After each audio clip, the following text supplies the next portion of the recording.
The COVID-19 pandemic deeply impacted the U.S. food chain and has heightened attention on nonprofit food pantries and soup kitchens. Today's guest argues that sometimes the people most in need of food face the most challenges in getting it because of food pantry operating procedures. Welcome to Leading Voices in Food podcast. I'm Kelly Brownell, professor of public policy at Duke University and director emeritus of the World Food Policy Center at Duke. And now I'd like to welcome our guest, Alana Stein, whose research on these issues done in the Department of Sociology at the University of California at Davis is highly relevant. Alana, thanks so much for being with us. Yeah, thank you so much for having me. I'm really happy you could talk to us about these important issues because these food banks and food pantries and other enterprises like this are really important at any time, but especially when there's a crisis on the food system like the pandemic created. So let's dig into the work that you've done on the barriers to assistance. You published a paper recently in the journal Social Currents about this. So can you explain to our listeners how you went about doing your research? The research for this project actually took place before the pandemic and started as a public scholarship project at the request of the food bank. They wanted to know more about the barriers people experience trying to access their services, and particularly for people experiencing homelessness. So I did over 200 hours of participant observation at the programs of the food bank, working as a volunteer, focusing my observations on 2 produce-focused distributions that the food bank operated.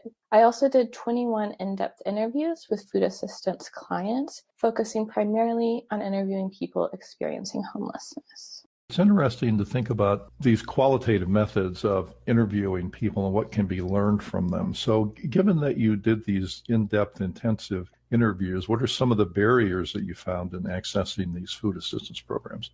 So the food amounts really varied from week to week. The clients who came through the distribution first had a lot more choice about which foods they could take, which meant people started waiting in line the night before to try to get the earliest spots in line. Sometimes clients would be offered 10 loaves of bread. Other weeks, clients wouldn't be offered any bread at all. So clients really faced a lot of variability in not knowing what types of food they would get or what sorts of food would be available and the amounts that would be available. Not everyone could even eat the bread to begin with, such as if people had gluten intolerance. And some people also had diabetes, which was really forcing them to watch how many carbs they were taking in. Some of the people also faced barriers with their lack of kitchens. So a lot of times these produce-focused distributions would hand out items like large squashes that were supposed to be a lot of the food that people were receiving. But people experiencing homelessness who didn't have a kitchen weren't able to use the squash. They weren't able to prepare it. It needs to be cooked and needed to be cut. Other issues, even when things were more readily available to eat, such as yogurts were sometimes available, is people without kitchens didn't have spoons or utensils to really help with eating. You could ask volunteers for a spoon. That wasn't something that was regularly advertised, but you had to know to ask.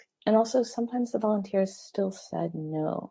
Particularly in California's hot summers, it was also difficult for people to store the food, particularly if they didn't have access to refrigeration. And it was just difficult to get your food from a weekly food distribution without having access to food in times in between. There were also barriers around the scheduling and locations of the distributions. So most programs occurred during standard business hours and were only open for a few hours a month, which made it difficult for clients who worked or had other time constraints to access them. Clients also had difficulty getting to distributions that were located all over town and then carrying the food with them, especially if they did not have a car. Clients also had trouble accessing information to learn about food distributions and changes to them, and the places that did have information on distributions, like the Social Services Office and Food Bank website, often were outdated. Some of the distributions also had a heavy security or police presence. So one of the locations for the food distribution I observed was directly across the street from the police office, and you actually had to go under a sign that said probation in order to access the food assistance. People from groups that have historically been targeted by the police, such as people of color and people experiencing homelessness, were more affected by this barrier. Some of the distribution sites also weren't wheelchair accessible. So these barriers were just things that really compounded and impacting people. You know, in your paper, you mentioned that many people face not only a single barrier, but many barriers. And you just kind of put this into a coherent picture. And just a little bit of time, it's really very daunting, isn't it? These issues that people face. And like the issue of the police presence, I hadn't even thought about that sounds very significant. And it sounds like, again, we get back to that issue that I mentioned in the introduction, that the people who may most need the help may face the most barriers. And that's pretty much what you found in your paper, wasn't it? There were a lot of barriers involved in accessing each program, but for the people who had the most need, they often needed to access multiple programs in order to meet their food needs, since they couldn't just meet their needs with the available food from one program. So trying to access multiple programs in and of itself added barriers. But then people with dietary restrictions and who lacked regular access to a kitchen, particularly people experiencing homelessness, couldn't eat, store, or prepare many of the foods, which made it even more important to arrive early to have the greatest choice and to attend multiple programs. However, when people experiencing homelessness tried to arrive early the night before the distribution, they ran the risk of attracting police attention for being in a place where overnight camping was not allowed. And so as people faced other hardships in their life, they struggled to be able to access the programs. And another example, one woman who was housed I interviewed struggled to attend the distributions when she had to take her brother to chemotherapy. So she took a chance each week on whether or not she would make it in time to get any food, because the program didn't allow them to set aside food for people even if they attended regularly and had other barriers to coming. Well, these are agonizing choices people face, aren't they? So in your paper, you mentioned the concept of operationalized inequity in this system. What do you mean by that?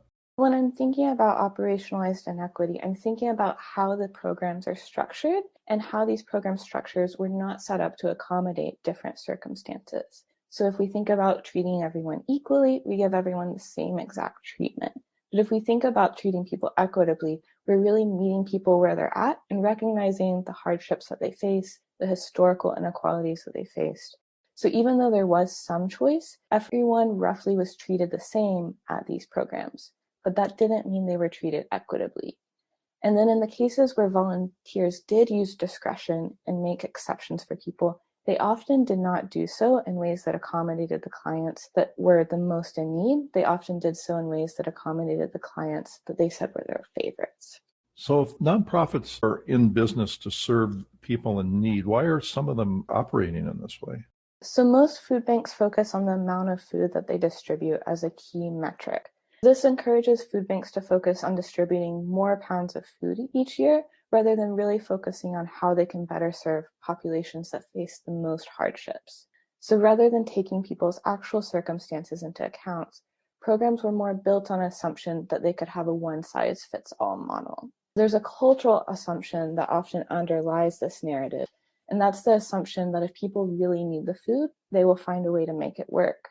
But that's a really problematic narrative. It doesn't account for the many other hardships that people face. People aren't generally one-dimensionally facing food insecurity. They're also facing many other hardships that go along with poverty. And it takes away people's dignity and does not recognize the basic human right to food. Boy, there's so many daunting issues that the organizations need to face in this and that individuals face in accessing what these organizations have to offer. So what are some of the ways that come to your mind about how these food pantries might better serve the clients? While I focused on one food bank, other scholars who work in studying food banks have recognized many of these same barriers to accessing food assistance in organizations across the country. So I really encourage food assistance organizations to think about how their programs are structured and the barriers that clients may face, particularly the most disadvantaged clients. Another way to potentially recognize more barriers is to include the voices of people with lived experience with food insecurity and other hardships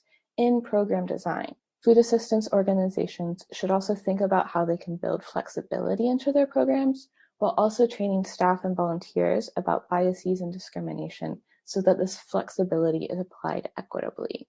One good thing that has come out of the pandemic is that food assistance organizations have realized so many new ways that they can structure their programs, rather than just continuing with the ways things have already been done. I've been excited to see home delivery programs and programs that provide clients with cash and vouchers, allowing them to have more choice and options. I think the pandemic really showed food assistance organizations that they can change to accommodate clients' needs and do things in ways that didn't seem possible before the pandemic.